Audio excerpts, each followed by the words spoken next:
Assalamualaikum warahmatullahi wabarakatuh. Perkenalkan, nama saya Latifah Salsabila Nur Rahmat dengan NIM 14022022167 dari kelas AK4302. Baik, pada hari ini saya akan mempresentasikan mengenai teori pengukuran. Nah, teori pengukuran ini berfokus pada pengembangan suatu alat ukur atau instrumen dengan bantuan seorang analis atau peneliti yang dapat mengukur atribut dari suatu entitas, fenomena, atau sistem yang dapat diteliti. Nah, pentingnya pengukuran yang pertama menghubungkan sistem bilangan formal ke beberapa properti objek atau peristiwa melalui aturan simentik.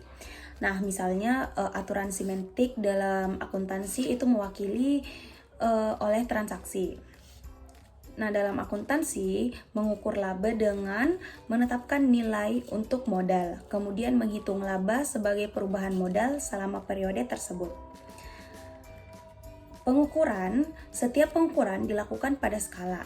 Dibuat ketika aturan simentik digunakan untuk menghubungkan angka matematika dengan objek atau peristiwa. Skala menunjukkan informasi apa yang diwakili oleh angka-angka itu. Nah, skala itu terbagi menjadi 4. Yang pertama, saya akan menjelaskan mengenai skala nominal.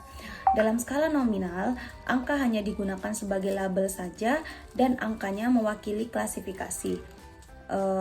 Misalnya, nomor punggung pesepak bola itu termasuk dalam skala nominal. Yang kedua ada skala ordinal. Nah, dalam skala ordinal ini urutan objek sehubungan dengan properti yang diperuntukkan. Misalnya orang paling tinggi ke orang terpendek.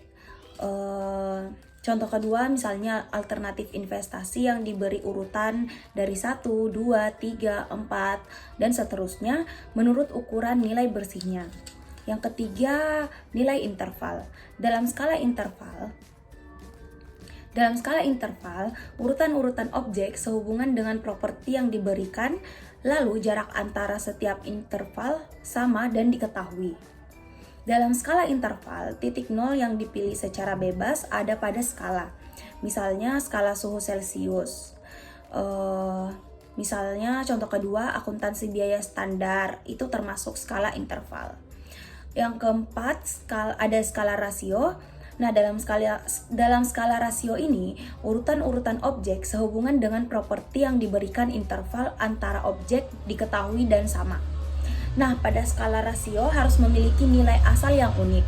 Misalnya pengukuran panjang seperti jengkal, meter, mil. Nah, misalnya juga menggunakan dolar untuk mengukur aset dan kewajiban. Nah, jenis pengukuran itu sendiri ada 3.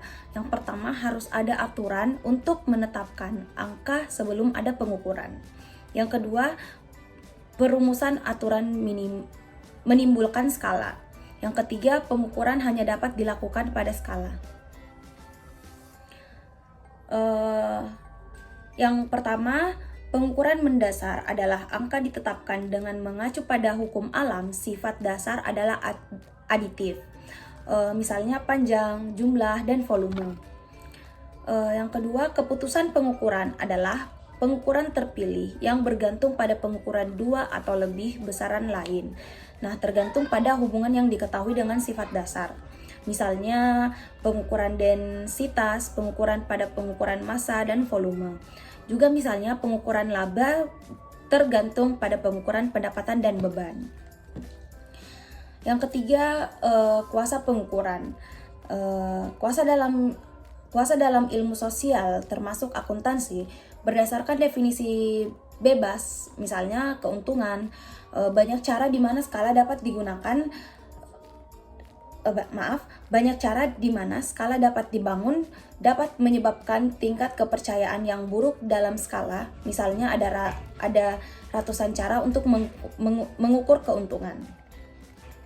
Nah, sumber kesalahan dari pengukuran itu sendiri, yang pertama sumber kesalahan antara lain, yang pertama operasi pengukuran dinyatakan secara tidak tepat.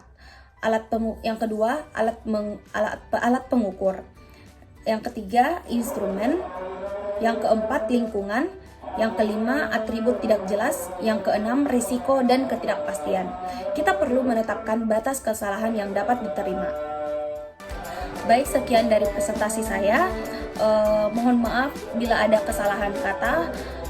Wabillahi taufiq wal hidayah. Wassalamualaikum warahmatullahi wabarakatuh.